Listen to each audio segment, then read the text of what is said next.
মার্কিন president Donald ট্রাম্পের প্রশাসন নতুন একটি ভিসা চালু করতে যাচ্ছে, যাকে গোল্ড কার্ড ভিসা বা ট্রাম্প গোল্ড কার্ড নামে পরিচিত করা হচ্ছে। এই ভিসা মূলত ধনী ব্যক্তিদের জন্য, যারা বিপুল অর্থ বিনিয়োগ করতে সক্ষম।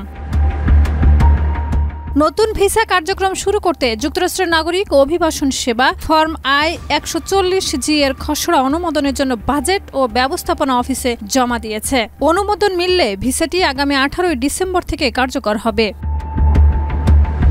ভিসার জন্য আবেদনকারীদের দিতে হবে অফেরতযোগ্য $15,000 ফি এবং সময় মতো প্রয়োজনীয় কাগজপত্র। ভিসা অনুমোদিত হলে আবেদনকারী স্থায়ীভাবে যুক্তরাষ্ট্রে বসবাসের অধিকার পাবেন, তবে জাতীয় নিরাপত্তা বা অন্যান্য ঝুঁকির কারণে ভিসা বাতিল হওয়ার সম্ভাবনা থাকছে।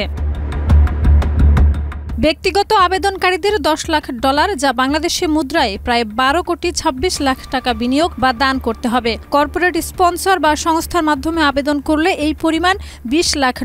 ট্রাম্প প্রশাসনের উদ্দেশ্য হলো এই বিনিয়োগ বা দানের মাধ্যমে আবেদনকারী যুক্তরাষ্ট্রকে উল্লেখযোগ্য সুবিধা দিতে সক্ষম কিনা তা যাচাই করা।